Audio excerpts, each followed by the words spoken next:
जय हिंद दोस्तों, मेरा नाम है एसके आनंद और आप देख रहे हैं एसके एजुकेशन यूट्यूब चैनल। दोस्तों, आज की इस वीडियो में हम आपके लिए लेकर आए हैं सीटेट की संपूर्ण तैयारी, यानी कि जो सभी मनोवैज्ञानिक है सीडीपी के, उनके सभी सिद्धांत प्लस शिक्षण नीतियाँ प्लस आपके 50 पीवाईक्यू क्वेश्चन, जिसमें सिर्फ सिद्धांत किसके किसके होंगे तो जीन प्याजे, वाइगोस्की, कोहलबर्ग और नॉन चॉम्स्की, हावर्ड गार्डनर के सिद्धांत प्लस एनसीएफ 2005, आर आरटीई 2009 और एनईपी 2020 प्लस आपके 50 पीवाईक्यू क्वेश्चन हैं। तो दोस्तों, ये सिर्फ एक वीडियो नहीं है, यह आपको सीटेट पास कराने की गारंटी है। ठीक है, अगर इन चीजों को आप पास पढ़ लेते हैं पूरा, ठीक है, पूरी वीडियो में आप बने रहते हैं और ध्यान से वीडियो को देखते हैं, समझते हैं, तो आप सीटेट का जो सीडीपी है वो तो पास कर ही लेंगे। अन्य जो और भी सब्जेक्ट है, आपका एवीएस हो गया, मैथमेटिक्स, और जो आपकी लैंग्वेज फर्स्ट सेकंड है, वहां से भी क्वेश्चन आपको मिलेंगे। क्यों? क्योंकि सिर्फ सीडीपी में ये चीजें नहीं आती हैं, सभी सब्जेक्ट, सभी पार्ट हैं आपके, वहां भी इनसे क्वेश्चन पुट अप होते ही होते हैं। चाहे आपका आरटीई 2009 हो, चाहे एनसीएफ 2005 हो, चाहे एनईपी 2020 हो, चाहे आपका हावर्ड गार्डनर के बहुविध सिद्धांत हो और नॉन चॉम्स्की हो। ये भाषा में तो नॉन चॉम्स्की आने ही आने हैं। तो यहाँ हर एक जो है आपका, जितने भी सब्जेक्ट हैं, हर एक पॉइंट यहाँ से उठना ही उठना है। तो पूरे पेपर की बात करें तो लगभग लगभग इतने से, ठीक है, जो जितना यहाँ पे है, इतने से लगभग लगभग 40 से 50 नंबर आपका कंप्लीट हो जाएगा सभी सब्जेक्टों को मिला करके। ठीक है, चाहे पेपर फर्स्ट हो चाहे सेकंड हो। तो वीडियो में लास्ट तक जरूर बने रहिएगा और अन्य सब्जेक्ट की मॉडल पेपर, प्रैक्टिस सेट और संभावित प्रश्न पत्र देखने के लिए चैनल को सब्सक्राइब करिए और एनसीईआरटी बेस्ड नोट्स भी चैनल पर अपलोड हैं, जाकर आप देख सकते हैं। तो चलिए वीडियो में बढ़ते आगे और देखते हैं आज की यह संपूर्ण वीडियो। दोस्तों, यहाँ पर सबसे पहले हम ले रहे हैं पहला, जीन प्याजे का संज्ञानात्मक विकास का सिद्धांत। ठीक है, तो जीन प्याजे का कौन सा सिद्धांत है, इन्होंने कौन सा सिद्धांत दिया जीन प्याजे जी ने, तो संज्ञानात्मक विकास का सिद्धांत। ठीक है, इसमें क्या इन्होंने, इनके महत्वपूर्ण बिंदु क्या क्या रहे, चलिए उनको देखते हैं। ज्यादा चीजों को हम डिस्क्राइब नहीं करेंगे, बस आपको रिवीजन के तौर पर, ठीक है, जो उससे महत्वपूर्ण बिंदु हो उनको हम बताएंगे। जैसे पियाजे ने बच्चों के बारे में क्या कहा है, तो बच्चों को उन्होंने क्या कहा है, नन्हे वैज्ञानिक कहा है। ठीक है, बच्चों को क्या कहा है, नन्हे वैज्ञानिक कहा है।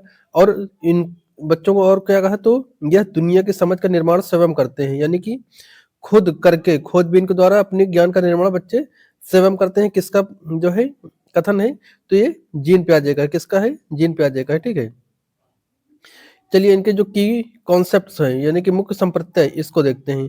तो अगर आपसे पूछे स्कीमा किसकी अवधारणा है, तो आप क्या बताएंगे? जीन प्याजे की अवधारणा है। ठीक है, स्कीमा होता क्या है, तो ज्ञान की छोटी छोटी इकाइयां की मानसिक संरचना। ठीक है, यानी कि ज्ञान के पैकेट को छोटे छोटे टुकड़ों के रूप में मस्तिष्क में एकत्र करना ही स्कीमा कहलाता है। ठीक है, अगला है दोस्तों आपका आत्मसातकरण, यानी कि असेम्बलाइजेशन। तो ये क्या होता है, तो जब पुरानी जानकारी में नई जानकारी जोड़ेंगे आप, मतलब जैसे पुरानी जानकारी में नई जानकारी जब जोड़ेंगे तो हो जाएगा आपका आत्मसातकरण। जैसे कि हमने कई बार आपको बताया कि बिल्ली और जो है, बिल्ली और चीता एक तरह का होता है, लेकिन जब आपने बिल्ली बिल्ली देखा होगा, बाद में जब आपने चीता देखा तो आपको बताया गया कि बेटा चीता अलग है। तो क्या किया आपने, पुराने ज्ञान में, यानी बिल्ली को, ठीक है, बिल्ली को जो है नए ज्ञान क्या जोड़ा उसमें, कि आपका चीता है। समायोजन क्या है आपका, तो नई जानकारी की, मतलब नई जानकारी के कारण पुरानी जानकारी में बदलाव लाना। ठीक है, जब कोई नई जानकारी हो उसके अनुसार पुरानी जानकारी में आप जब बदलाव लाएंगे तो होता है समायोजन। क्या होता है ये होता है आपका समायोजन। ठीक है, आगे देखिए, जो जीन प्याजे हैं, जीन प्याजे ने कितनी अवस्थाएं दी हैं। ठीक है, तो जीन प्याजे ने टोटल 4 अवस्थाएं दी हैं विकास की। 4 अवस्थाओं के बारे में बताया। पहला कौन सा है, तो संवेदी गामक अवस्था। ठीक है, संवेदी गामक अवस्था, जिसको इंद्रजनित अवस्था के नाम से भी जाना जाता है। ठीक है, और इसको सेंसरी मोटर के नाम से भी जानते हैं। ये कब से कब तक चलती है, तो जन्म से 2 वर्ष या 0 से 2 वर्ष तक चलती है। ठीक है, इसमें क्या होता है, बच्चा कैसे सीखता है, तो बच्चा इसमें इंद्रियों के द्वारा सीखता है, इसलिए इसको इंद्रजनित अवस्था भी कहा जाता है। ठीक है, संवेदीगामक को, इसमें बच्चा किससे सीखता है, किसके द्वारा, इंद्रियों के द्वारा, यानी कि हाथ पैर, मतलब हाथों से चीजों को पकड़ करके, टच करके, मुंह में चूस करके बच्चा सीखता है और प्रकाश के प्रति यहाँ पर सचेत होता है इसी अवस्था में। वस्तु स्थायित्व का गुण पूछे कब आता है, किस अवस्था में, तो संवेदीगामक अवस्था में ही वस्तु स्थायित्व का गुण बच्चे में आ जाता है, यानी कि ऑब्जेक्ट परमानेंस, यानी कि जो चीजें हैं छिपी हुई आसी पास है बच्चे की, यह गुण किस अवस्था में आता है बच्चे के, तो संवेदीगामक अवस्था, यानी कि इंद्रजनित अवस्था, जो कि जन्म से 2 वर्ष तक चलती है। दूसरा बेटा आपका पूर्व संक्रामक अवस्था, ठीक है। पूर्व संक्रामक अवस्था यानी कि प्री ऑपरेशनल स्टेज, ये कब से कब तक चलती है? तो ये उसके आगे की अवस्था होती है, ये 2 से 7 वर्ष तक चलती है। यहाँ पर बच्चा क्या क्या जान लेता है? तो प्रतीकात्मक खेल जो होते हैं, ये चीजें खेल सीख लेता है। प्रतीकात्मक खेल, अहम केंद्रिता, यानी कि जो बच्चा कर रहा है, जो जान रहा है, वही सब कुछ सही है। जो बच्चा कर रहा है वही अच्छा, वही सही है, दुनिया के लिए सर्वोपरि है आपका। जो बच्चा बता रहा है वही अच्छा है। यानी बच्चे के अंदर अहम केंद्रित की भावना किस स्टेज में आती है? तो पूर्व संक्रांतमक अवस्था में, ठीक है। जीववाद का गुण बच्चे में कब आएगा? तो पूर्व संक्रांतमक अवस्था में जीववाद का गुण आएगा, यानी कि एनिज्म। जीववाद होता क्या है? तो बच्चा जिन खिलौनों से खेलता है उनमें सब में जीवन होता है, ऐसा उसका मानना होता है। बच्चे का मानना क्या होता है कि जिस गुड़िया गुड्डे से या जिस खिलौने से खेल रहा है उसमें जीवन है, ठीक है। तो ये भावना बच्चे में किस अवस्था में रहती है? तो पूर्व संक्रांतमक अवस्था में रहती है। अगला आपका है मूर्त संक्रांतमक अवस्था, यानी कि कॉन्ट्रैक्ट ऑपरेशनल स्टेज। ये कब से कब तक चलती है? तो ये उससे आगे की अवस्था होती है, 7 से 11 वर्ष तक चलती है, ठीक है। 7 से 11 वर्ष तक मूर्त संक्रांतमक अवस्था चलती है। इसमें तर्क का आरंभ हो जाता है। बच्चे में क्या होता है? तर्क का आरंभ हो जाता है, और संरक्षण यानी कि कंजर्वेशन का गुण भी आ जाता है, और वर्गीकरण यानी कि बच्चा जो है चीजों को अलग अलग में छांट लेता है, ठीक है। तो ये मूर्त में हो जाता है, ठीक है। अगला है आपका अमूर्त, यानी औपचारिक। अमूर्त यह है औपचारिक संक्रांतमक अवस्था, यानी कि फॉर्मल ऑपरेशनल। तो ये फॉर्मल ऑपरेशनल कब से कब तक चलता है? तो ये 11 से 15 वर्ष तक, 15 प्लस आयु तक चलता है। यहाँ पर बच्चा क्या करता है? अमूर्त चिंतन की परिकल्पना शुरू कर देता है, ठीक है। अमूर्त चिंतन की परिकल्पना प्लस निगमात्मक तर्क, यानी कि जैसा कि आप जो है फिजिक्स, केमिस्ट्री और मैथमेटिक्स में जो आपके सिद्धांत होते हैं, अवधारणाएं होती हैं, सूत्र होते हैं, ठीक है, उनके बारे में बच्चा अमूर्त रूप से तर्क करना यहाँ पर शुरू कर देता है, ठीक है। तो ये आपकी कब से कब तक चलती है? 11 से 15 प्लस तक। अगला बेटा यहाँ से शुरू होता है आपका लेवाइगोस्की का सिद्धांत। तो लेवाइगोस्की ने कौन सा सिद्धांत दिया है? तो इन्होंने दिया है सामाजिक संस्कृति का सिद्धांत। कौन सा? सामाजिक संस्कृति का सिद्धांत दिया है। इन्होंने क्या कहा है वाइगोस्की महोदय ने? तो बच्चे अपने सामाजिक अंतःक्रिया यानी कि सोशल इंटरेक्शन के माध्यम से सीखते हैं, यानी कि जो बच्चे का विकास होता है वो किसके द्वारा होता है? तो वाइगोस्की महोदय का मानना है कि सामाजिक अंतःक्रिया के द्वारा होता है, ठीक है। सामाजिक अंतःक्रिया के द्वारा बच्चे का डेवलपमेंट होता है, ऐसा किसका मानना है? लेवाइगोस्की का। तो जहां पर आपका सामाजिक सांस्कृतिक मिल जाए, सामाजिक मिल जाए, सांस्कृतिक मिल जाए, तो क्या मारेंगे आप? लेवाइगोस्की के सिद्धांत में जब भी पूछे कि किसके द्वारा बच्चे का समाजीकरण होता है, तो सामाजिक के द्वारा, सांस्कृतिक द्वारा, जो भी मिल जाए ऑप्शन आप मार देंगे। इनके कुछ महत्वपूर्ण बिंदु हैं, ठीक है, उन महत्वपूर्ण बिंदुओं से भी क्वेश्चन पुट अप होता है। तो यहाँ पर देखिए सबसे पहले आता है जेडपीडी, यानी कि जेडपीडी क्या होता है? जोन ऑफ प्रॉस्पर डेवलपमेंट, ठीक है। तो ये क्या होता है? तो इसको समीपस्थ विकास का क्षेत्र भी कहा जाता है। क्या कहा जाता है? समीपस्थ विकास का क्षेत्र भी कहा जाता है। अच्छा, ये होता है क्या समीपस्थ विकास का क्षेत्र? तो बच्चा जो खुद कर सकता है और जो मदद से कर सकता है उसके बीच का अंतर होता है। यानी कि जो मान लो कोई चीज आप कर पा रहे हो जितना, और किसी वयस्क के द्वारा, ठीक है, एमकेओ यानी कि अधिक जानने वाले की मदद से उससे अधिक कर पाते हैं, तो वही होता है आपका जोन ऑफ प्रॉक्सिमल डेवलपमेंट। कई बार हमने आपको एग्जांपल दिया, जैसे मान लो आप कोई चीज यहाँ तक सीख पा रहे हो खुद से, कोई किसी काम को बच्चा कर ले जा रहा है, लेकिन उसके वयस्क किसी के द्वारा कोई हेल्प कर दी गई इशारा से, या हेल्प जैसे भी की गई, वो बच्चा क्या किया? वो यहाँ से यहाँ तक करना सीख गया, ठीक है, यहाँ से यहाँ तक करना सीख गया। तो जो बच्चा खुद कर पा रहा था, यानी कि यहाँ तक, यानी बच्चा यहाँ तक खुद से कर पाए ना, और किसी की मदद से कहाँ तक पहुंचा? यहाँ तक करना सीख गया। तो इसके बीच का जो ये अंतर होगा, यही अंतर आपका जेडपीडी कहलाएगा, यानी जोन ऑफ प्रॉक्सिमल डेवलपमेंट या समीपस्थ विकास का क्षेत्र, ठीक है। तो ये हो जाएगा आपका समीपस्थ विकास का क्षेत्र इतना, ठीक है। नेक्स्ट इसमें पॉइंट है आपका पाण मचान या ढांचा, जो भी आप पहले ये इंग्लिश इसके याद रखेंगे सभी लोग। एस्के फोल्डिंग इसका जो है नाम होता है दूसरा इंग्लिश में, तो आप इंग्लिश याद रखेंगे इसकी, ठीक है। एस्के फोल्डिंग ये क्या होता है? तो बेटा ये होता है बड़े द्वारा की जाने वाली अस्थायी मदद, जैसे संकेत देना, आधा हल करना, ठीक है। जो आपको अस्थायी मदद दी जाती है कुछ समय के लिए, कुछ जैसे आपका जो साइकिल पकड़कर, जब सब आपने साइकिल चलाना सीखा होगा शुरुआत में, तो किसी ने आपको आपको साइकिल पकड़कर सिखाई होगी, लेकिन कितने दिन, कितने समय के लिए? तो वह एक अस्थायी मदद थी, कुछ समय के लिए मात्र था। जब तक आप नहीं चला पा रहे थे साइकिल पकड़ के, उस समय तक आपको साइकिल पकड़ के सिखाई गई। अब आपने साइकिल सीख लिया, इसलिए कोई पकड़ के आपको सिखाता भी नहीं और आपको ज़रूरत भी नहीं है, तो ये एक अस्थायी मदद थी। जैसे आप मैथ सीखे होंगे तो 3 प्लस 1 बराबर, सॉरी 2 प्लस 1 बराबर 3 होता है। तो ये आप ये करना स्टार्टिंग में नहीं जानते रहे होंगे, लेकिन किसी ने आप सिखाया होगा। तो आप अब सीख लिए 3 प्लस 1 2 प्लस 1 बराबर बराबर 3 होगा, या 2 प्लस 3 बराबर 5 होता है। तो ये शुरुआत में आपको किसी ने सिखा दिया है, अब आप सीख चुके हैं, तो ना आपको ज़रूरत है सीखने की किसी से, ना कोई आपको सिखाने आ रहा है। तो ये क्या थी? यह एक अस्थायी मदद थी। क्या था ये? यह एक अस्थायी मदद था, ठीक है। अगला है आपका लैंग्वेज। अच्छा, इसमें आप, हाँ लैंग्वेज तो है ये सब। एक चीज और देखिएगा, आपका जेडपीटी हो गया, इसके फोल्डिंग हो गया, ठीक है, इसके फोल्डिंग हो गया, जेडपीटी हो गया। एक आपसे पूछता प्राइवेट स्पीच, यानी व्यक्तिगत वार्ता।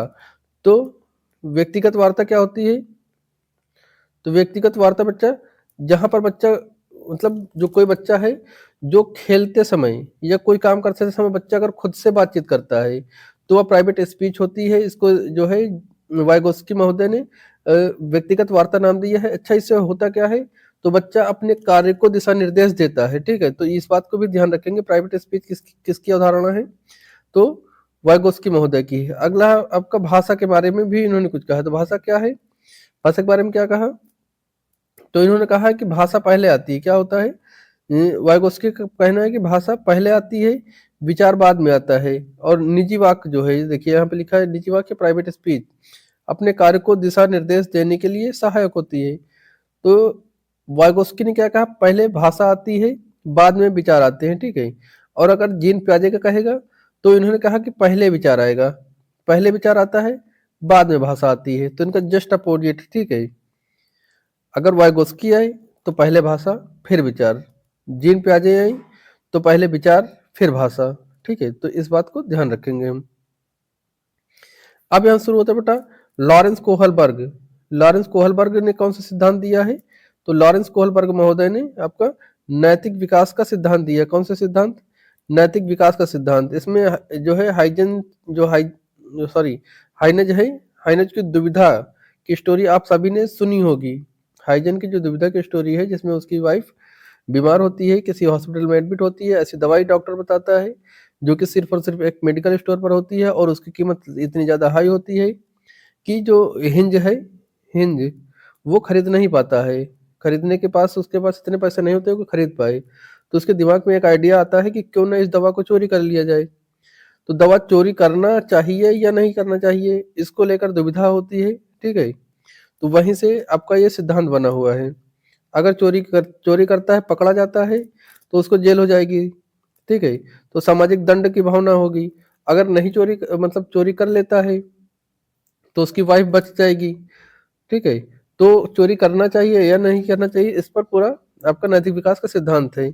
अच्छा, इसमें आपको ये भी पूछता है कि इन्होंने कितने स्तर दिए हैं और कितने चरण बताए हैं। तो ध्यान देंगे, जो नैतिक विकास का स्तर है, इसमें 3 स्तर हैं, ठीक है। नैतिक विकास का जो सिद्धांत है, इसमें 3 स्तर हैं। और आपके कितने चरण हैं? तो 6 चरण बताए गए हैं, यानी कि प्रत्येक स्तर का 2 चरण। प्रत्येक स्तर का कितना चरण होंगे? 2 चरण होंगे। तो इस बात को भी ध्यान रखेंगे, बहुत बार क्वेश्चन आपका रिपीटेड है कि लॉरेंस कोहलबर्ग ने अपने सिद्धांत में कितने स्तर दिए हैं। तो कितने स्तर दिए हैं? 3 स्तर दिए हैं और 6 चरण बताए हैं। चलिए यहाँ पर देखते हैं पहला स्तर। तो पहला स्तर, अच्छा इसमें कितने से कितने वर्ष के बच्चों के लिए ये लिए थे अपने विकास के सिद्धांत में? तो लगभग 4 से लेकर के लगभग 15 वर्ष तक मान सकते हैं। 4 से 15 वर्ष तक के बच्चों को इन्होंने अपने सिद्धांत में शामिल किया था। पहला स्तर कौन सा था? तो पहला स्तर आपका पूर्व परापंगत स्तर। कौन सा? पूर्व परापंगत स्तर, जो कि आपका 4 से 10 वर्ष तक चलता है। जिसमें पहला चरण क्या है? पहला चरण बेटा है इसमें कि दंड एवं आज्ञा पालन, यानी कि सजा के डर से सही काम करना। तो पूछे अगर बच्चे में दंड एवं आज्ञा पालन किस अवस्था में या किस स्तर में होता है? तो पूर्व परापरंगत स्तर में होता है, ठीक है। दूसरा चरण है आपका, दूसरा चरण है संसाधात्मक सापेक्षवादी, यानी कि जैसे को तैसा, यानी कि टिट फॉर टाइट, यानी कि कल हमने आपको अपना टिफिन दिया था, आप आज मुझे आप अपना टिफिन दीजिए। कल हमने आपका काम किया था, इसलिए आप मुझे आज मेरा आप ये काम करिए। हमने आपको खिलौना खेलने के लिए दिया था, अब आप मुझे खिलौना खेलने के लिए दीजिए। तो ऐसी अवधारणा किस स्तर में होगी? तो पूर्व पराप्रंगत स्तर के दूसरे चरण में, संसाधनात्मक सापेक्षवादी में। ठीक है। अगला है आपका पराप्रंगत स्तर। तो पराप्रंगत स्तर बेटा क्या होता है? तो ये चलता है आपका 10 से 13 वर्ष तक। कब से कब तक? 10 से 13 वर्ष तक। ये दूसरा स्तर होता है। दूसरे स्तर में पहला चरण क्या होता है? अच्छा लड़का अच्छा लड़की अभिविन्यास। ठीक है। तो इसमें तारीफ पाने के लिए बच्चे क्या करते हैं? काम करते हैं। क्या करने के लिए? तारीफ पाने के लिए। ठीक है। दूसरा आपका कानून और व्यवस्था बनाने के लिए। दूसरा चरण क्या है? कानून व्यवस्था बनाने के लिए। तो इसमें क्या होता है? सामाजिक नियमों का पालन करना होता है। यानी कि सामाजिक नियमों का पालन करना, जैसे कि कहते हैं किसी को मारना गलत बात है, यानी किसी को मारना नहीं चाहिए जान से। ठीक है। तो सामाजिक नियम, जो सामाजिक के नियम हो, रीति रिवाज हो, उन सबको मानना किस अवस्था में हो जाएगा? आपका कानून और व्यवस्था के अंतर्गत आएगा। ठीक है। अगला है आपका उत्तर परापरंगत स्तर। तो उत्तर परापरंगत स्तर में क्या होता है? ये होता है बेटा आपका उत्तर परामर्श स्तर आपका 13 वर्ष से ऊपर तक चलता है। ठीक है। 13 से ऊपर तक चलता है, जिसमें पहले इसमें आपका 4 चरण हो गए, 5वां चरण यहाँ पे आता है। ठीक। 5वां चरण यहाँ पे होगा सामाजिक अनुबंधन। तो सामाजिक अनुबंधन में होता क्या है कि इसमें नियम बदल जाते हैं। नियम बदल जाते हैं यदि वो हित में ना हो। यानी कि आप जब 13 वर्ष से ऊपर पहुंच चुके होते हैं, तो नियम क्या है? भाड़ में। पहले हमको अपना देखना है। ठीक है। अपना हित देखना है, मतलब अपने हित के लिए नियम को साइड रख दें जब, तो सामाजिक अनुबंधन हो जाता है। हमने कई बार आपको आर्मी का एग्जाम्पल दिया है कि मान लो बच्चा आर्मी में हो गया, सिलेक्शन हो गया उस बच्चे का, तो सामाजिक अनुबंधन के नियम तोड़ देगा। वो बॉर्डर पर तैनात है, तो आतंकवादी को जान से मारना पड़ेगा तो बंदा मार देगा। ठीक है। तो सामाजिक नियमों को तोड़ देगा, अपने नियम बना लेगा, अपने नियम जो नियमों को बदल के अपने नियम बनाएगा, और सामाजिक के हित में अगर ये नहीं है तो। अगला है आपका 6वां चरण। 6वां चरण क्या कहता है कि सार्वभौमिक नैतिकता। सार्वभौमिक नैतिकता क्या होती है? तो जब मानवाधिकार और विवेक का स्थान सबसे ऊपर होगा, मानवाधिकार और विवेक का स्थान सबसे ऊपर होगा। ठीक है। तो ये आपका 6वां चरण होगा। अच्छा, इन पर ध्यान दीजिएगा, जो आपके ये हैं कोहलबर्ग, इनकी अवहेलना क्यों होती है? तो ये रूढ़िवादिता का थोड़ा सा शिकार हुए थे, इसलिए इनकी जो है इनकी अवहेलना या फिर आपका इनकी बुराई कह लीजिए होती है, क्योंकि इन्होंने जो 4 वर्ष से लगभग 15 वर्ष तक के सिर्फ लड़कों को शामिल किया था, लड़कों को। ठीक है।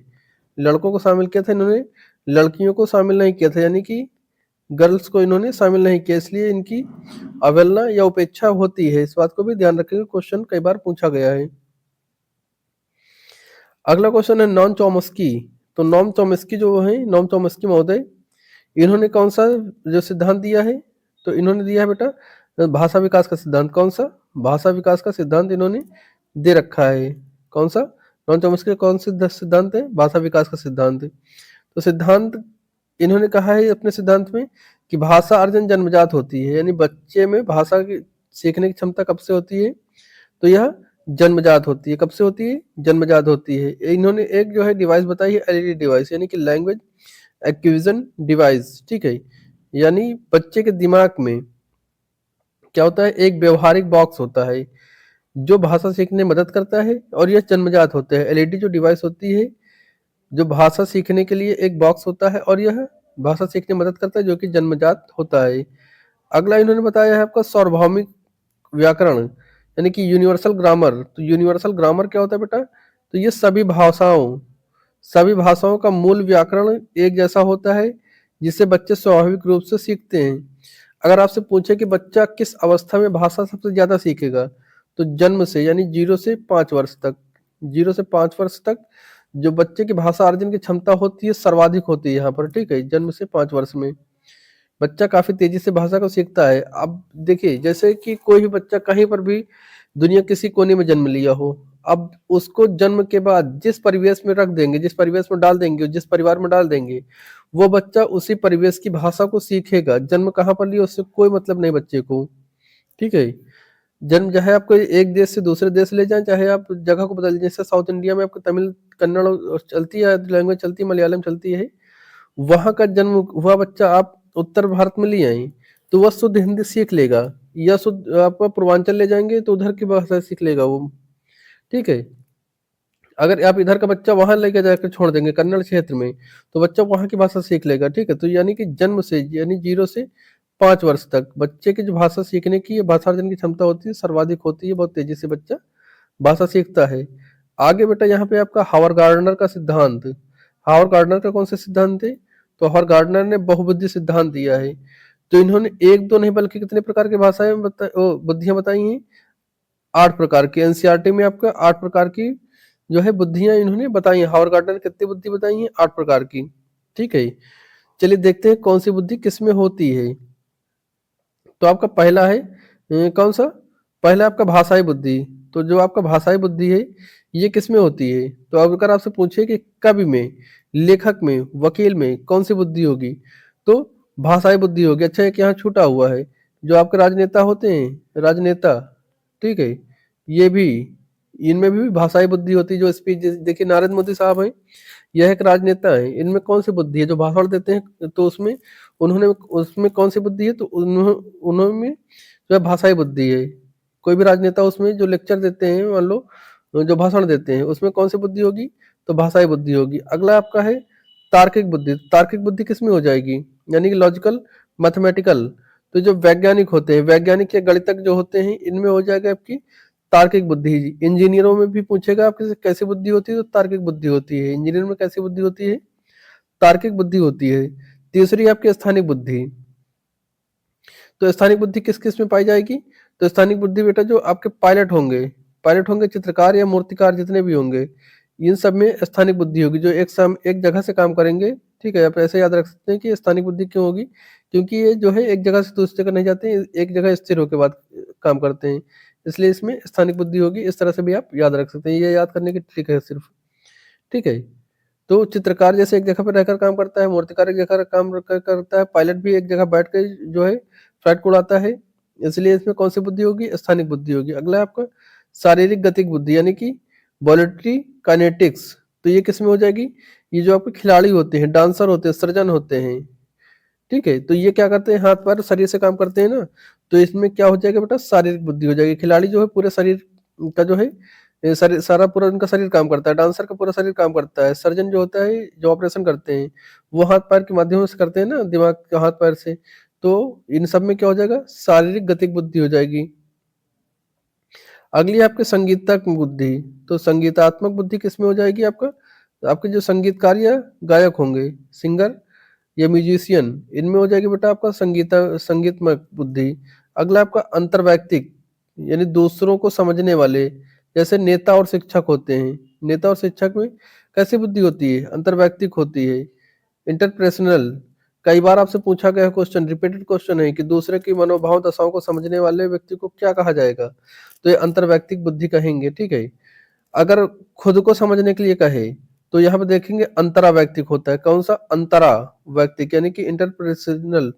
ठीक है, इंटरा या इंटर, आप एक चीज याद रखेंगे, इंटर पर्सनल यानी कि दूसरों को, इंटरा पर्सनल यानी कि खुद को समझने वाले, जैसे योगी और संत होते हैं।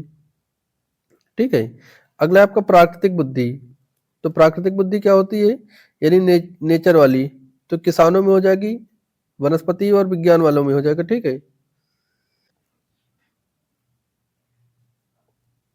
अच्छा यहाँ से आपको छोटा था ना, देखिए जो प्राकृतिक बुद्धि होती है, प्राकृतिक बुद्धि किस में हो जाएगी?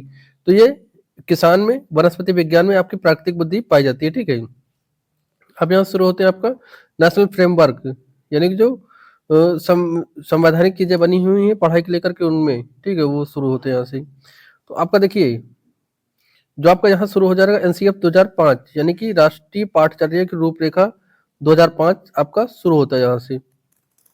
तो इसमें कुछ महत्वपूर्ण बिंदु हैं, उनको भी देखते चलेंगे। यानी कि मार्गदर्शी सिद्धांत जो है, ठीक है, तो मार्गदर्शी सिद्धांत क्या हो जाएगा? यानी कि स्कूल के ज्ञान को, यानी कि ज्ञान को स्कूल के बाहर के जीवन से जोड़ना, इसका जो काम होता है। पाठचर्या जो है, राष्ट्रीय पाठचर्या रूपरेखा, ये किस चीजों पर बल देती है?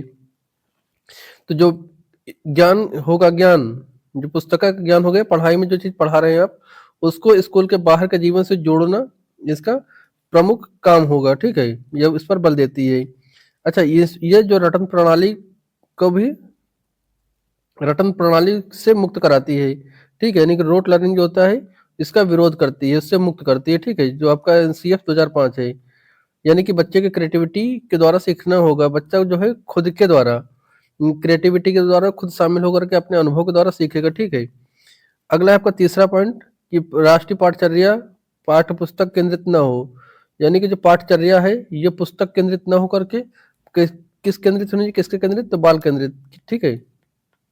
तो जो आपका एनसीएफ 2005 है ये कैसी शिक्षा व्यवस्था चाहता है, तो बाल केंद्रित शिक्षा व्यवस्था, यानी कि बालक के चारों तरफ चीजें हो, जो आपका स्कूल हो, कॉलेज हो, ठीक है, उस जो परिवेश हो, ये बालक के चारों ओर बालक के परिता होना चाहिए, यानी सेंटर में क्या होना चाहिए, यहाँ पर सेंटर में क्या होना चाहिए बेटा, तो यहाँ पर बालक होना चाहिए, ठीक है। बालक के अनुसार जो है सारी व्यवस्थाएं बदलेंगी, यानी कि बच्चा कभी भी फेल नहीं होगा, फेल होगा तो आपका सिस्टम फेल होगा, ठीक है।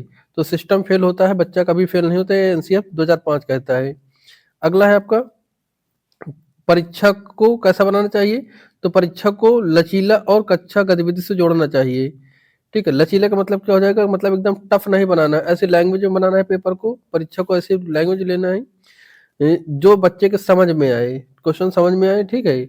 और सतत और व्यापक मूल्यांकन दोनों होना चाहिए, ना ही सिर्फ और सिर्फ लिखित परीक्षा करवाओ, यानी कि गतिविधि से जोड़ना चाहिए, ठीक है। परीक्षा कैसी होनी चाहिए, तो लचीली होनी चाहिए और गतिविधि से जुड़ी होनी चाहिए, तो ये एनसीएफ 2005 कहता है। और अगला है आपका राष्ट्रीय मूल्यों के प्रति अवस्थान विद्यार्थी तैयार करना, यानी कि जो राष्ट्रीय मूल्य हैं उसके प्रति क्या करेंगे, अवस्थावान विद्यार्थियों को आप तैयार करेंगे। सबसे महत्वपूर्ण सूत्र क्या है इसका, एनसीएफ 2005 का, तो बिना बोझ की शिक्षा, यानी कि लर्निंग विदाउट बर्डन, यानी कि बिना बोझ की शिक्षा जो है ये एनसीएफ 2005 कहता है, ठीक है। बच्चा करके सीखेगा, इस बात पर बल देगा, ठीक है। यहाँ शुरू होता है आपका आरटीई 2009। आरटीई 2009 जो है बेटा, ये सबसे पहले पूछता है कि कब लागू हुआ या प्रभावी कब हुआ, तो 1 अप्रैल 2010 को ये लागू हुआ था, ठीक है। 1 अप्रैल 2010 को ये लागू हुआ था, जो आपकी बन चुका था 2009 में ही। अच्छा, कहाँ पर लागू नहीं हुआ, तो आपका लद्दाख जो है, जिसको उस समय जो तत्काल था, वो तत्काल में क्या था, जम्मू एंड कश्मीर, ठीक है। जम्मू कश्मीर में लागू नहीं हुआ था, कश्मीर में लागू नहीं हुआ था, क्यों, क्योंकि वहां पर विशेष राज्य का दर्जा उस समय प्राप्त था, इसलिए वहां पर न लागू होकर के बाकी का संपूर्ण भारत में लागू हुआ था ये। और वर्तमान में पूरे देश में लागू है, जम्मू कश्मीर से लेकर के कन्याकुमारी तक, ठीक है, पूरे संपूर्ण भारत में लागू है ये। अगला है आपका मुख्यतः प्रावधान, तो इसमें क्या है, इसमें 6 वर्ष से 14 वर्ष तक के बच्चों के लिए निःशुल्क एवं अनिवार्य शिक्षा का प्रावधान किया गया है। जो आपका संविधान है, संविधान के 86वें संविधान संशोधन में शामिल किया गया है, ठीक है, जो कि ये कब आया था, 2002 में ये आया था, और ये अनुच्छेद किस में शामिल है, तो 21A में शामिल है, ठीक है। 21A में निःशुल्क एवं अनिवार्य शिक्षा का प्रावधान है, जिसमें 6 से 14 वर्ष बच्चे निःशुल्क शिक्षा ले पाएंगे, और अनिवार्य शिक्षा है ये। अच्छा, इसमें कौन कौन सी चीजों का प्रावधान है, तो इसमें शारीरिक दंड और मानसिक प्रताड़ना से प्रतिबंध जो है पूर्णतः प्रतिबंधित है, यानी किसी बच्चे को आप मानसिक रूप से न ही प्रताड़ित कर सकते हैं, न ही शारीरिक दंड दे सकते हैं, बच्चे को मार पीट नहीं सकते हैं आप, ठीक है। अगर किसी बच्चे को आपने मार कर दिया तो बवाल होना तय है कि आप मारा कैसे हैं, आपको मारना बिल्कुल भी नहीं है, ठीक है। अगला, प्राइवेट स्कूलों में गरीब बच्चों के लिए 25% सीटें आरक्षित करना।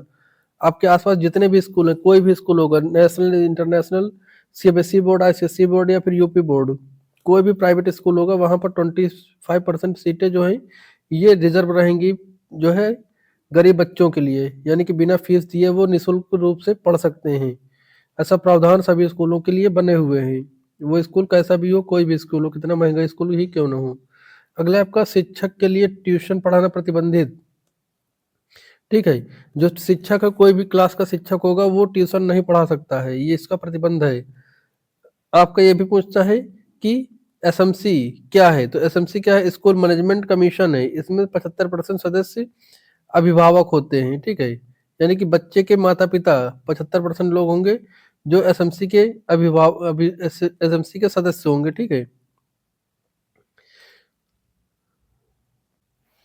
चलिए, आपका अगला है एनईपी 2020, यानी कि राष्ट्रीय शिक्षा नीति 2020। सबसे नवीन कौन सी शिक्षा नीति आई है, तो शिक्षा नीति 2020। अच्छा, इसके अध्यक्ष कौन थे, तो डॉक्टर के कस्तूरी रंजन थे, ठीक है, एनईपी 2020 के। अच्छा, एनसीएफ के कौन थे? एनसीएफ तो यशपाल समिति के अंतर्गत एनसीएफ 2005 आया था, ठीक है। एनसीएफ 2005 किसके अयोध्या में आया? तो एनसीएफ 2005 आपका यशपाल समिति के अंतर्गत आया था। आपका एनईपी 2020 से क्वेश्चन ये भी काफी वायरल रहता है, हर बार पूछा जाता है लगभग, कि शैक्षणिक ढांचा वर्तमान का क्या है? तो वर्तमान का जो शैक्षणिक ढांचा है बेटा, वो 5+3+3+4 का है, ठीक है। और पुरानी क्या थी? तो पुरानी जो शिक्षण जो आपकी शैक्षिक ढांचा था वो 10+2 का था। अच्छा, वर्तमान में इसमें जो आपका 5 है, तो इसमें 3 साल का क्या है? ये आंगनबाड़ी है, 3 साल का आंगनबाड़ी है, प्लस कक्षा 1 और 2 यानी कि प्री प्राइमरी है आपका। ये 3 क्या है? तो यहाँ पर 3, 4 और 5 कक्षाएं हैं, 3, 4 और 5 की कक्षाएं हैं। यहाँ पे क्या है? तो यहाँ पर 6, 7 और 8 ये कक्षाएं चलेंगी यहाँ पे। और ये 4 क्या है?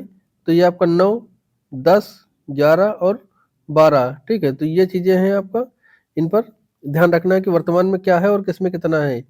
तो यहाँ पे ध्यान देंगे कक्षा जो है किस साल से, तो ये 3 साल से 8 साल तक चलेगा ये, ठीक है। आपका जो आंगनवाड़ी और प्री प्राइमरी है, एक अच्छा 3 वर्ष में एडमिशन हो जाएगा बच्चे का, और 8 वर्ष तक ये रहेगा यहाँ पर।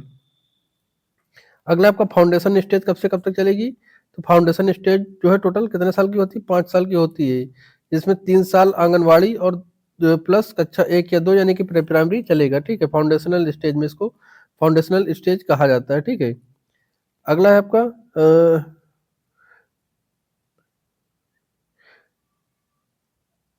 प्रिपरेटरी का होता है। तो प्रिपरेटरी बेटा 3 साल का होता है, ठीक है। प्रिपरेटरी कितने साल का? 3 साल का, जिसमें से कक्षा 3, 4 और 5, कक्षा 3 और 4, 5 यानी कि 3 कक्षाएं यहाँ पर होती है प्रिपरेटरी, जो प्रिपरेटरी में।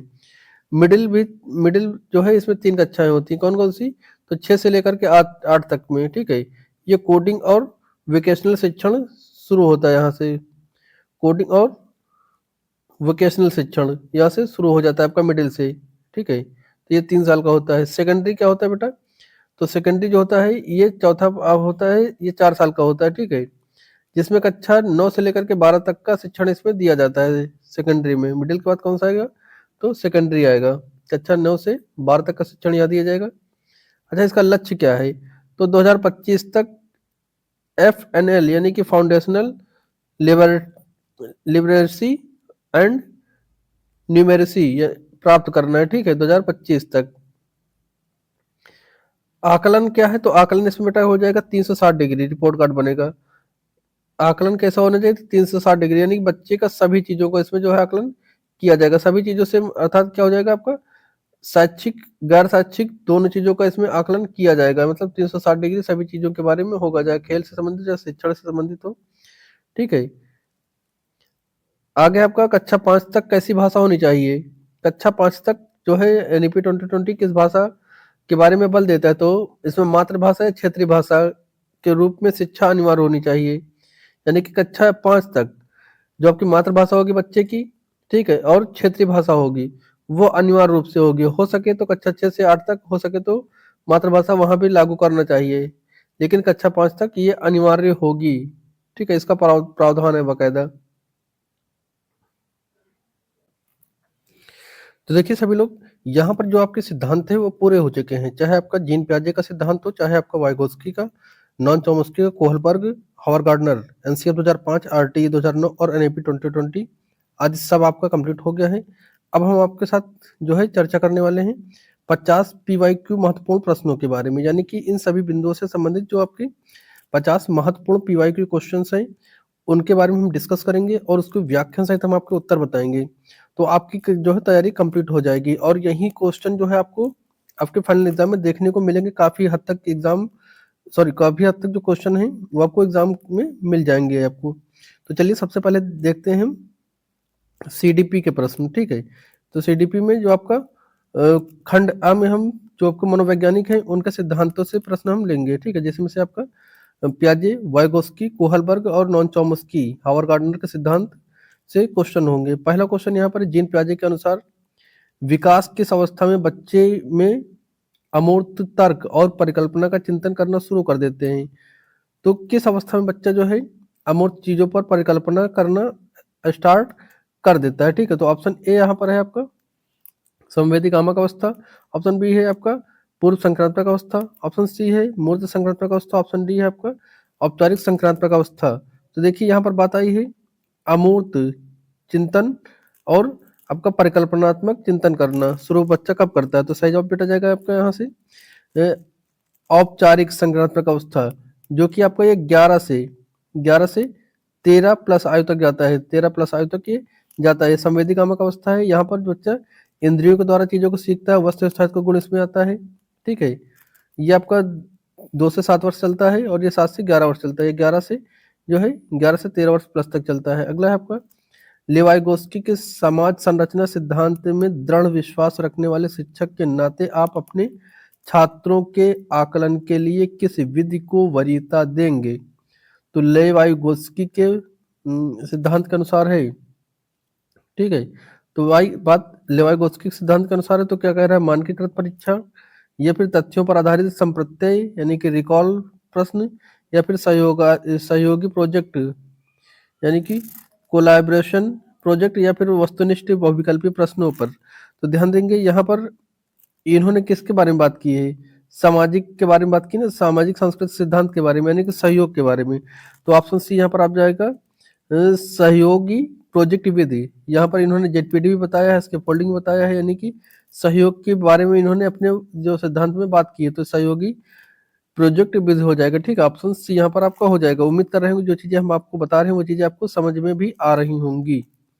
ठीक है, नेक्स्ट क्वेश्चन आपका है कोहल वर्ग के नैतिक विकास के किस चरण में व्यक्ति यह मानता है कि नियमों को बदला जा सकता है यदि वे समाज के हित में न हो, यानी कि सामाजिक अनुबंधन किस विकल्प में जाएगा।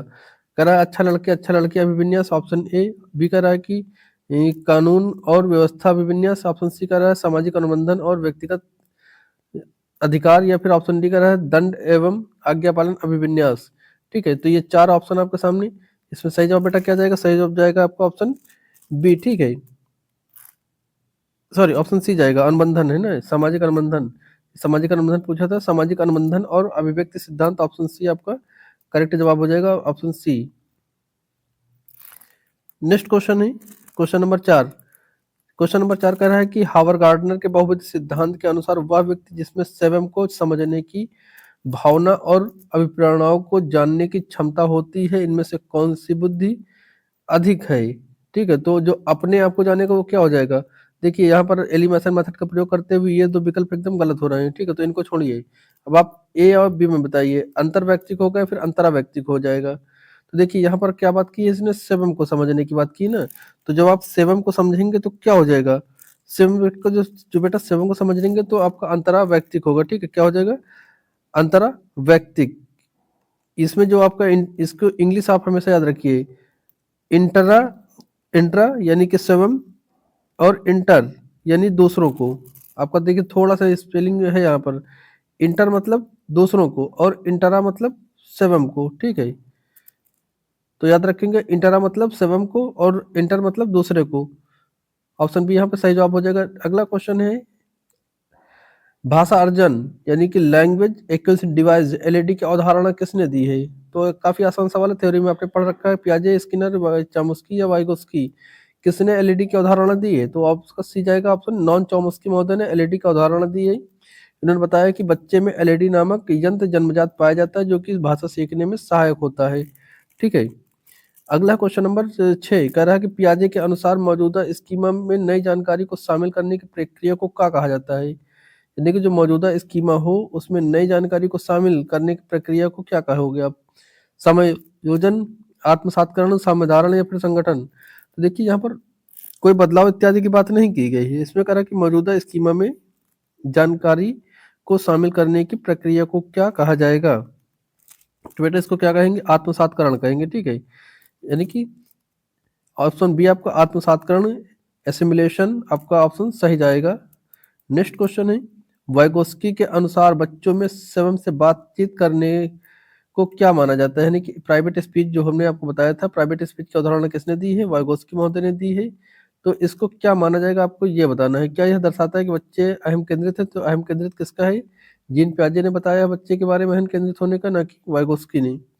ऑप्शन बी कह रहा है बच्चों को अपने सोच और कार्य को नियमित करने का मदद करता है। तो हाँ, बिल्कुल आपका ऑप्शन बी आपका करेक्ट हो जाएगा। जो बच्चे प्राइवेट स्पीच करते हैं या फिर व्यक्तिगत वार्ता करते हैं, उससे क्या किस लिए करते हैं बच्चे वार्ता, जो अपने खुद से। तो इसमें बच्चे अपनी सोच और कार्य को दिशा निर्देश देते हैं, विनित करते हैं, ठीक है। यानी रेगुलेट करने की में मदद करता है इनको प्राइवेट स्पीच। इसलिए बच्चे खुद से खेलते समय, पढ़ते समय, किसी कार्य को करते समय खुद से बातचीत करते हैं बच्चे। अगला क्वेश्चन है क्वेश्चन नंबर 8। कह रहा है कि एक 5 साल का बच्चा यह नहीं समझ पाता कि पानी को चौड़े बर्तन से लंबे बर्तन में डाल दिया जाता है तो पानी की मात्रा समान रहती है। पियाजे के अनुसार बच्चे में किस गुण की कमी है। तो इसलिए हमने वहां पर थ्योरी पढ़ाते टाइम आप ये चीज नहीं बताई थी, आगे हम क्वेश्चन करवाने वाले थे, इसलिए इस चीज को वहां पर छोड़ दिया था हमने। तो क्या वस्तु स्थायित्व है, या फिर पलटावी गुण है, या फिर आपका क्रमबद्धता है, या फिर ऑप्शन डी कह रहा है कि प्रतीकवाद है। तो देखिए यहाँ पर बात आई है ये चौड़े, ये लंबे गिलास का, ठीक है। यानी कि एक लंबा गिलास जो है उसमें 1 लीटर पानी, और चौड़े गिलास का, चौड़े गिलास में 1 लीटर पानी। देखिए यहाँ पे यहाँ यहाँ तक भर जाएगा पानी, ऊपर तक 1 लीटर में, लेकिन इसमें यहीं तक आ जा रहा है। तो कह रहा है कि मात्रा समान रहती है तो प्याज ये मतलब डाल दिया जाता है, तो समझ नहीं पाता है। तो ये अपलटावी हो जाएगा, ठीक। पलटावी गुण बच्चे में नहीं है। कैसा पलटावी गुण बच्चे में नहीं है, ठीक है। Sorry, 1 minute रुकिएगा।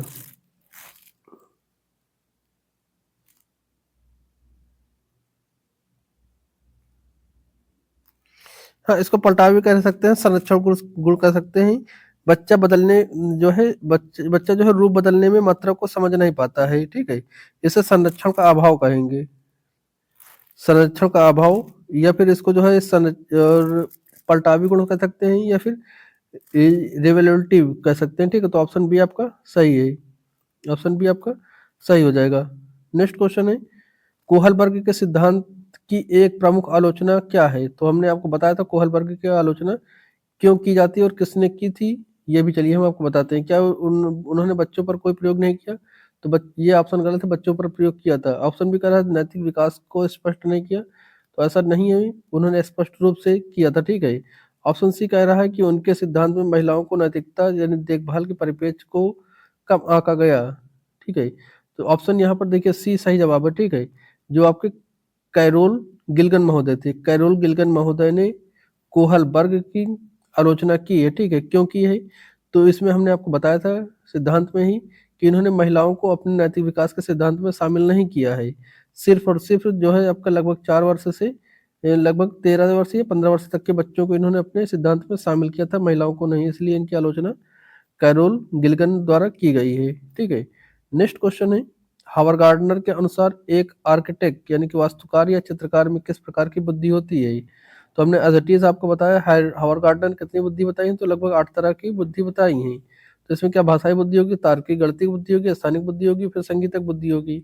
तो ध्यान दीजिएगा, आर्किटेक्ट, ठीक है, आर्किटेक्ट या वास्तुकार या चित्रकार में, ठीक है। तो हमने क्या बताया था, यह लोग एक जगह पर एक ही स्थान पर रह करके काम करते हैं, तो इसलिए कैसी बुद्धि हो जाएगी बेटा, ये स्थानिक बुद्धि हो जाएगी, ठीक है। स्थानिक बुद्धि हो जाएगी। भाषाई बुद्धि किसमें हो जाएगी, तो भाषाई बुद्धि जो आपके राजनेता होते हैं, कवि होते हैं, लेखक होते हैं, उसमें आपकी भाषाई बुद्धि पाई जाती है। तार्किक जो बुद्धि होती है बेटा, ये इंजीनियर इत्यादि में पाई जाती है। संगीत बुद्धि जो आपके संगीतकार होते हैं, ये म्यूजिशियन होते हैं, सिंगर म्यूजिशियन, उसमें आपकी संगीतक बुद्धि पाई जाती है। लेकिन यहाँ पर पूछा था आर्किटेक्ट के बारे में, तो यहाँ पर स्थानिक बुद्धि आपका सही विकल्प हो जाएगा, ऑप्शन सी। अगला क्वेश्चन है, बच्चे नन्हे वैज्ञानिक है जो दुनिया के बारे में अपनी समझ का सृजन स्वयं से करते हैं। यह कथन किसका है, यानी कि किसने बताया है कि बच्चे नन्हे वैज्ञानिक होते हैं जो अपने ज्ञान का जो सृजन स्वयं से करते हैं।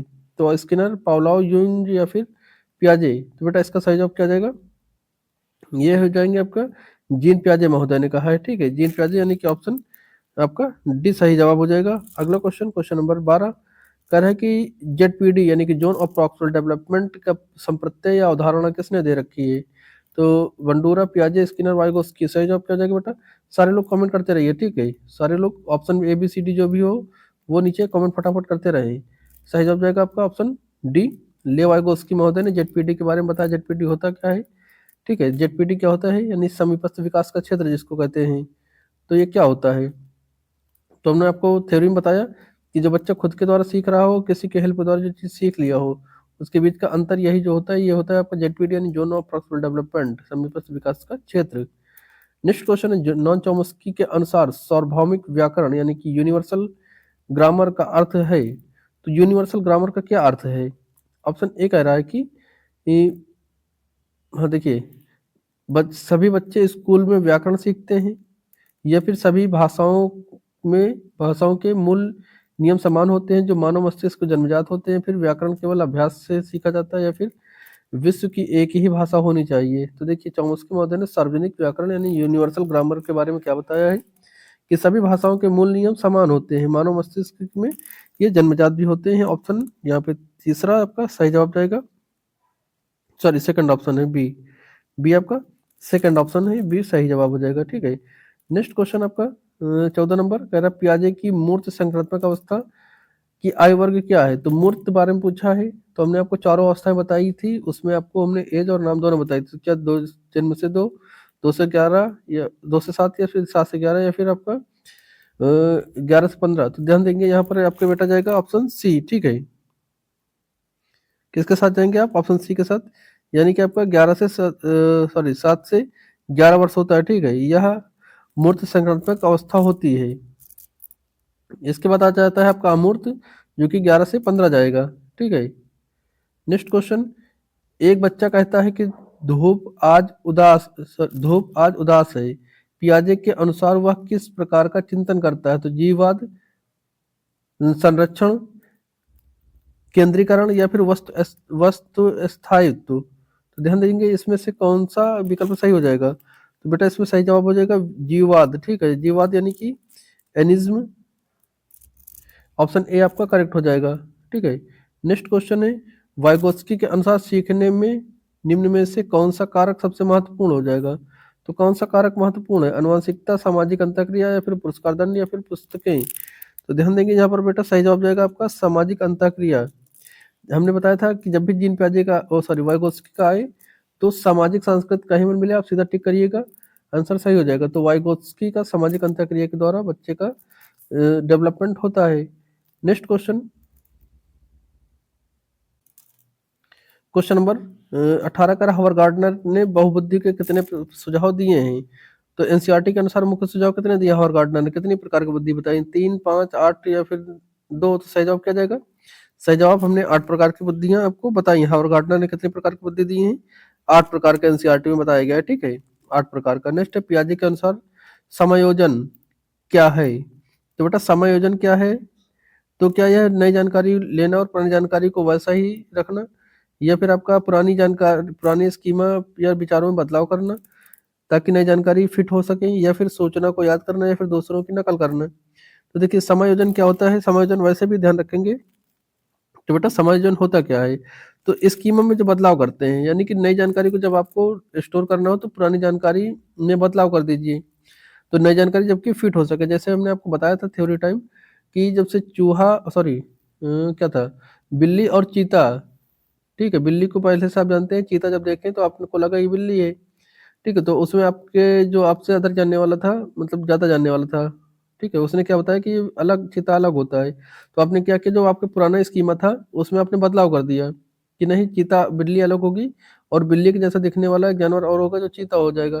तो ठीक है, तो ऑप्शन बी हो जाएगा, अपने स्कीम में बदलाव किया, ऑप्शन बी यहाँ पे सही जवाब जाएगा, पुरानी जानकारी में बदलाव करना। ठीक है, नई जानकारी के लिए।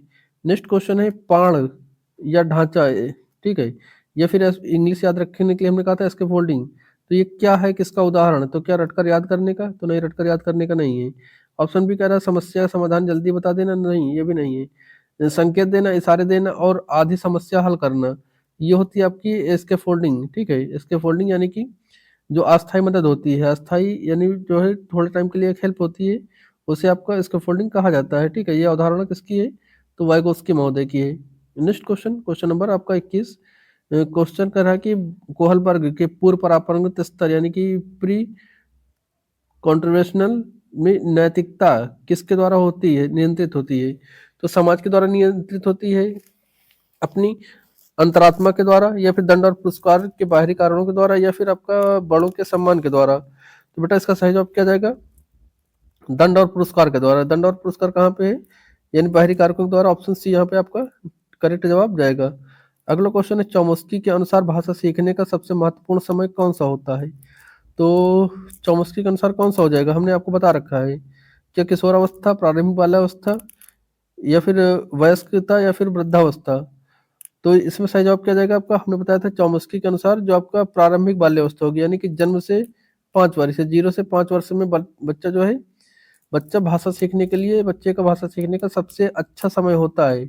आप कहीं पर बच्चा जन्म हुआ हो, किसी भी दूसरे परिवेश में जाकर डाल दीजिएगा, वो उस परिवेश की भाषा सीख लेगा जहाँ पर वो पल बढ़ रहा है। ठीक है, तो सबसे ज्यादा तेजी से जो है किस अवस्था में बच्चा सीखता है, तो पूर्व बाल्यावस्था में, यानी कि आपका जन्म से 5 वर्ष में। ठीक है, प्रारंभिक बाल्यावस्था जिसको कह सकते हैं।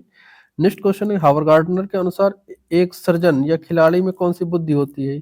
तो देखिए कौन सी बुद्धि हो जाएगी, शारीरिक गति, अंतर्वैयक्तिक, या तार्किक, या फिर भाषाई बुद्धि? तो यहाँ पे सही जवाब जाएगा आपका जो शारीरिक बुद्धि हो जाएगी। एक जो खिलाड़ी होगा या सर्जन होगा, उसमें कौन सी बुद्धि हो जाएगी, शारीरिक बुद्धि। अंतर्वैयक्तिक किसमें हो जाएगी बेटा, तो अंतर्वैयक्तिक यानी कि दूसरों का, अंतरावैयक्तिक यानी खुद का, ठीक है, जानने वाला, भाव अनुभव को। और तार्किक किसमें हो जाती है, इंजीनियरों में। भाषाई किसमें होती है, कवि, लेखक, या राजनेता में। नेक्स्ट क्वेश्चन, पियाजे और वाइगोस्की दोनों मानते हैं कि, क्या मानते हैं? ऑप्शन ए का है ज्ञान का निष्क्रिय प्राप्त करता, तो नहीं, ये नहीं। ज्ञान का सक्रिय निर्माता, या फिर केवल अनुकरण को रिलेट, तो ये नहीं। ऑप्शन बी आपका सही जवाब हो जाएगा। ठीक है, ऑप्शन बी आपका सही जवाब हो जाएगा। सक्रिय निर्माता दोनों, पियाजे वाइगोस्की दोनों रचनावादी बताते हैं बच्चे को। ठीक है, अगला क्वेश्चन 25 नंबर, कह रहा वाइगोस्की के सिद्धांत में संस्कृति और भाषा की भूमिका कैसी है? संस्कृति और की भाषा ये संस्कृति और भाषा की भूमिका क्या? तो नगण्य, नहीं, बहुत कम, नहीं। इसमें आपका हो जाएगा आपका ऑप्शन कौन सा, सी सही जवाब हो जाएगा। ठीक है, संज्ञानात्मक विकास केंद्रीय और महत्वपूर्ण पर। ठीक है, तो ऑप्शन यहाँ पे आपका सी के साथ जाना होगा। सही जवाब हो जाएगा ऑप्शन सी। वाइगोस्की के अनुसार विकास बिना संस्कृति भाषा के नहीं हो सकता है। ठीक है, तो ऑप्शन सी यहाँ पे आपका सही जवाब जाएगा। नेक्स्ट क्वेश्चन है, तर्क, जिज्ञासा और निरीक्षण शक्ति का विकास पियाजे के किस अवस्था में होता है? तो तर्क, जिज्ञासा और निरीक्षण क्या 2 वर्ष की आयु में, 7 से 11, यानी मूर्त संक्रांतक में 11 वर्ष, या फिर जन्म के समय? तो ध्यान देंगे यहाँ पर बेटा सही जवाब जाएगा आपका ऑप्शन बी। ठीक है, यानी कि 7 से 11 मूर्त संक्रांतक अवस्था में तर्क, जिज्ञासा और निरीक्षण शक्ति बच्चे में आ जाती है। ठीक है, ऑप्शन यहाँ पे बी आपका करेक्ट जवाब हो जाएगा। अगला क्वेश्चन, कोहलबर्ग के कानून और व्यवस्था यानी लॉ एंड ऑर्डर चरण का मुख्य विचार क्या है? नियमों, ऑप्शन ए कह रहा है नियमों का पालन करना ताकि समाज सुचारू रूप से चले। ऑप्शन बी सजा से बचना। ऑप्शन सी अपनी मर्जी करना। ऑप्शन डी दोस्तों को खुश करना। ठीक है, तो ये सारे ऑप्शन नीचे वाले आपके कटेंगे। ठीक है, ऑप्शन यहाँ पे आ जाएगा ऑप्शन ए। क्या जाएगा, ऑप्शन ए जाएगा। नियम का पालन करने का मतलब होगा समाज व्यवस्था बनाए रखने के लिए नियम जरूरी हैं। ठीक है, आपका ऑप्शन ए आपका करेक्ट जवाब हो जाएगा। नेक्स्ट क्वेश्चन है क्वेश्चन नंबर 28, कह रहा भाषा विचार से पहले आता है, यह मत किसका है? तो क्या आपका वाइगोस्की का है, पियाजे का है, चॉम्स्की का है, फिर स्किनर का है? तो हमने बताया था आपका। ठीक है, भाषा और विचार के बारे में कौन कौन आया है पहले, किस किस ने स्टेटमेंट दिया? तो जब ऐसे क्वेश्चन हो तो एलिमिनेशन मार्क्स का तुरंत प्रयोग करिए। चॉम्स्की ने कहा नहीं, स्किनर ने कहा नहीं, पियाजे और वाइगोस्की दोनों आपस में भिड़े थे कि भाषा पहले आएगी, विचार पहले आएगा। ठीक, तो विचार पहले आएगा तो क्या हो जाएगा यहाँ पे, हमने आपको बताया था विचार पहले आएगा मतलब क्या हो जाएगा, पियाजे। अगर विचार पहले आए और भाषा बाद में आए, यानी कि बच्चा सोच समझ कर बोले, ठीक है, तो पियाजे महोदय आएंगे। अगर बच्चा पहले बकबका देता है बाद में सोचता है, यानी कि पहले भाषा बाद में विचार, तो वाइगोस्की आएंगे। ठीक है, तो ये इस बात का ध्यान रखेंगे, विचार पहले, विचार भाषा से पहले आता है पियाजे, और भाषा विचार से पहले आती है तो वाइगोस्की। ठीक है, नेक्स्ट क्वेश्चन, हावर्ड गार्डनर की तार्किक गणितीय बुद्धि किसमें पाई जाती है? तार्किक गति जो बुद्धि होगी, तार्किक गणितीय है किसमें हो जाएगी, कवि में, वैज्ञानिक और गणितज्ञ में, डांसर में, नेता में? ध्यान देंगे बेटा यहाँ पर आपका वैज्ञानिक या गणितज्ञ आएंगे। ठीक है, कवि में क्या होती है, भाषाई बुद्धि होती है। डांसर में शारीरिक शारीरिक बुद्धि होती है। ठीक है, नेता में आपका इसमें भी भाषाई बुद्धि हो जाएगी। अगला क्वेश्चन है, स्कीमा का मतलब क्या होता है? स्कीमा का मतलब क्या होता है, शरीर की बनावट, या फिर ज्ञान की मानसिक संरचना के, या पैकेट, या फिर ऑप्शन सी करा पढ़ने की विधि, या फिर खेलने का तरीका? तो स्कीमा बेटा क्या होता है, स्कीमा हमने आपको बताया था कि ज्ञान के पैकेट को छोटे-छोटे टुकड़ों में संग्रहित करना, ये स्कीमा कहलाता है। ऑप्शन बी यहाँ पे आपका करेक्ट जवाब हो जाएगा। नेक्स्ट क्वेश्चन है, अब यहाँ से बेटा शुरू होता है आपका कौन-सा? आरटीई यानी कि खंड बी में शिक्षा नीतियाँ, जो शिक्षण की नीतियाँ रही हैं, वो जिसमें से एनसीएफ 2005, आरटीई 2009 और एनईपी 2020 से यहाँ पे प्रमुख क्वेश्चन लिए जाएँगे, ठीक है? 31 से 50 के बीच में, यानी कि टोटल 20 क्वेश्चन यहाँ से। तो पहला क्वेश्चन है, कह रहा है कि एनसीएफ 2005 का मुख्य सूत्र यानी लर्निंग विदाउट बर्डन, जिसका मतलब होता है बिना शिक्षा बिना बोझ के, किस समिति की रिपोर्ट से लिया गया है? तो कोठारी आयोग, यशपाल या फिर मुतालिर या फिर राधाकृष्णन। तो हमने आपको बताया था, जिस समय हमने आपको थ्योरी अभी पढ़ाई थी, उसमें हमने बताया था कि ये जो एनसीएफ 2005 की बात करेगा तो यशपाल समिति से संबंधित था, ठीक है? यशपाल समिति से ये संबंधित था, जो कि ये 1993 की रिपोर्ट थी। कब की?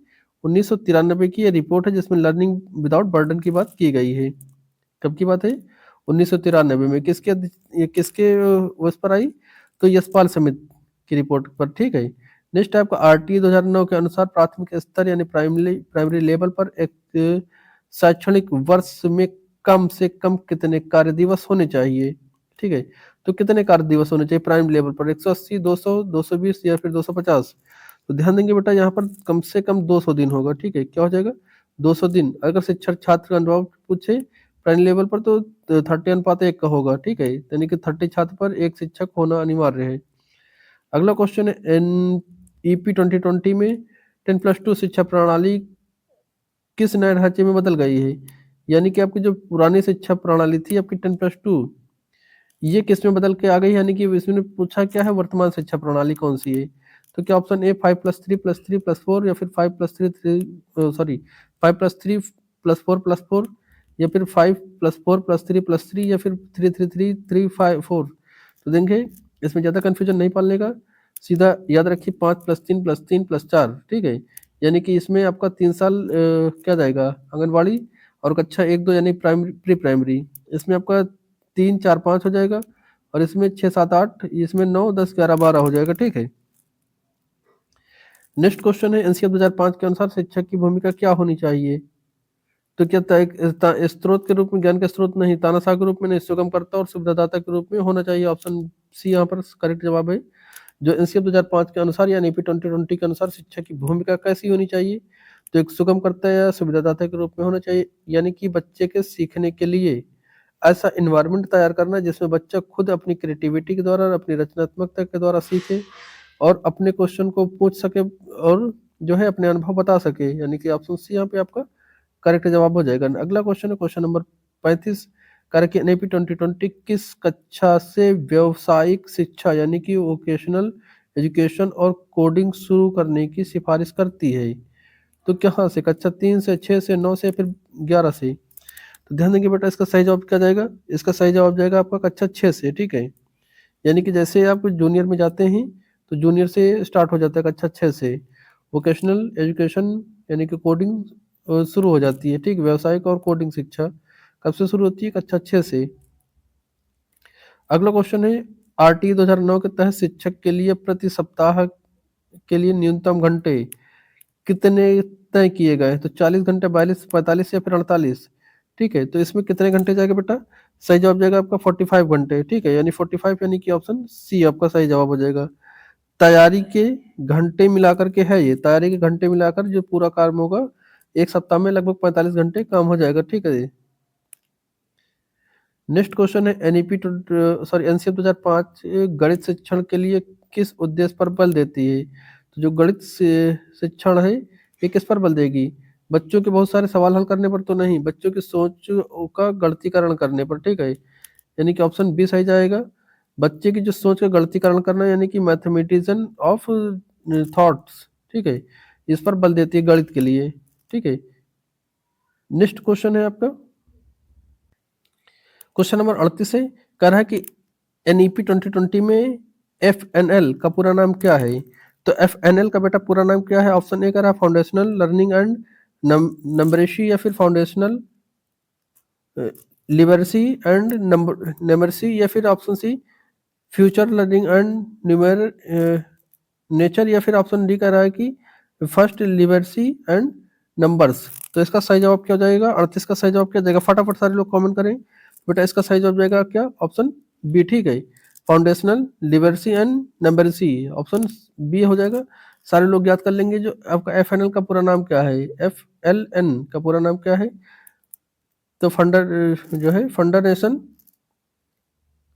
लिबरेसी एंड नंबरेसी, ऑप्शन बी आपका सही जवाब जाएगा। नेक्स्ट आपका 39 नंबर का आरटी 2009 किस आयु वर्ग के बच्चों के लिए मुफ्त एवं अनिवार्य शिक्षा सुनिश्चित करता है या अनिवार्य है? तो काफी आसान सवाल। क्या 3 से 18 वर्ष, या फिर 6 से 14, या फिर 6 से 18, या फिर आपका 5 से 15? तो ध्यान देंगे, ये 6 से 14 वर्ष के लिए निःशुल्क एवं अनिवार्य शिक्षा का प्रावधान है। ये शिक्षा का संविधान संशोधन 86वां है, जो कि 2002 में आया था, ठीक है। और ये किस अनुच्छेद में है? तो अनुच्छेद 21A में है, ठीक है। 21A में आपको बताया गया कि जो 6 से 14 वर्ष का बच्चा है, इसको निःशुल्क और अनिवार्य शिक्षा का प्रावधान मिला हुआ है। तो आपका ऑप्शन बी यहाँ पे करेक्ट हो जाएगा। नेक्स्ट क्वेश्चन, एनसीएफ 2005 के अनुसार गलतियां यानी एरर सीखने के अभिन्न अंग है, क्योंकि तो क्यों है?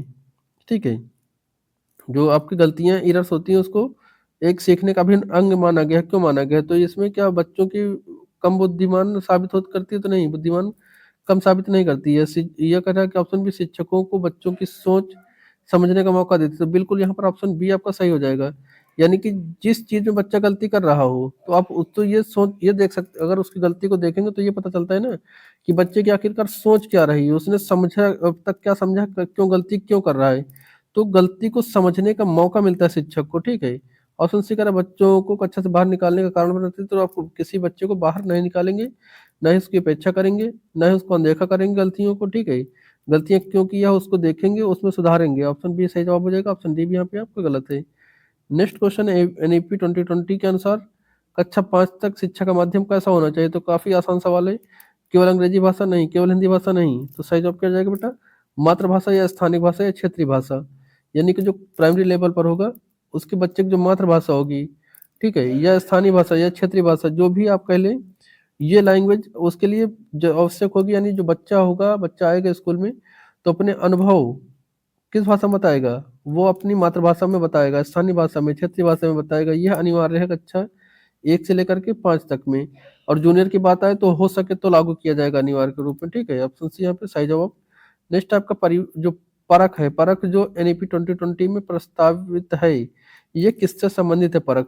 तो परख का कई बार फुल फॉर्म भी पता पूछा गया है, आपको बताना होगा परख का फुल फॉर्म भी। आप सभी लोग कमेंट करेंगे। यहाँ कह रहा कि ये संबंधित शिक्षकों के वेतन से तो नहीं, शिक्षक के वेतन से संबंधित नहीं, मिड डे मील से भी संबंधित नहीं, इमारत के स्कूल से भी संबंधित नहीं है, ठीक है। ये संबंधित है छात्रों के आकलन यानी असेसमेंट से, ठीक है। ऑप्शन बी यहाँ पे आपका सही जवाब हो जाएगा। अगला क्वेश्चन, आरटी 2009 के अनुसार कक्षा 1 से 5 तक छात्रों की संख्या 150 से अधिक है। प्रधान अध्यापक के अलावा छात्र और शिक्षक अनुपात क्या होना चाहिए?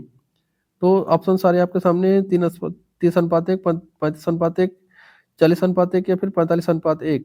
तो ध्यान देंगे यहाँ पर सही जवाब क्या जाएगा? तो ध्यान देंगे बेटा, ये जाएगा 30:1, ठीक है। 30:1 जाएगा प्राथमिक स्तर पर, 30:1 उच्च प्राइमरी पर 35:1 जाएगा, ठीक है। 35:1 जाता है आपका उच्च प्राइमरी में, लेकिन प्राइमरी पर। अच्छा, यहाँ पर अगर 150 से नहीं है, 200 अधिक हो जाता, ठीक है। अगर यहाँ पर 200 प्लस होता तब आप 35:1 पर जाते, लेकिन यहाँ पर 150 का है तो 150 में आपका 30:1 ही रहेगा, ठीक है।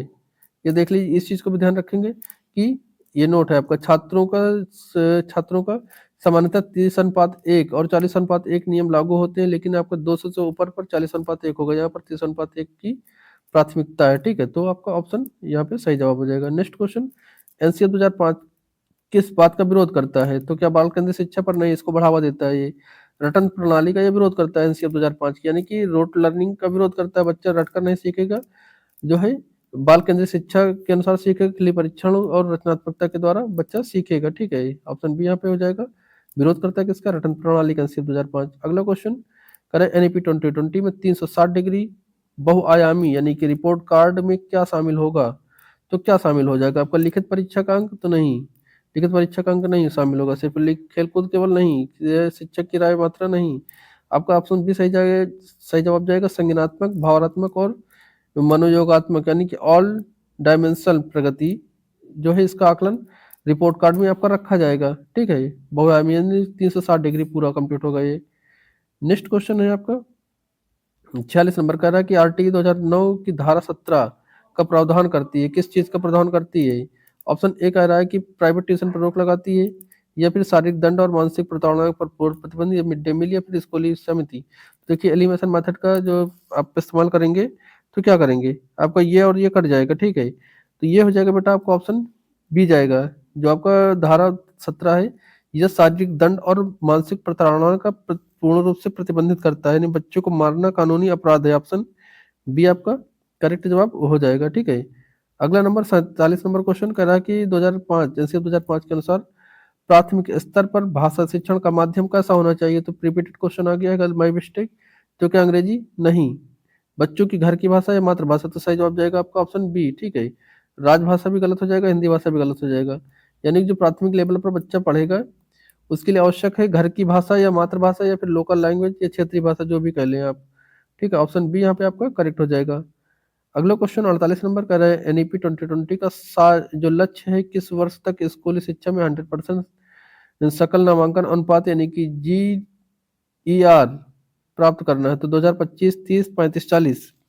तो ध्यान देंगे बेटा, इसका जो सही जवाब जाएगा आपका 2030, ठीक है। यानी कि कहाँ पे ऑप्शन है 2030? ऑप्शन बी आपका सही जवाब हो जाएगा 2030 तक, ठीक है।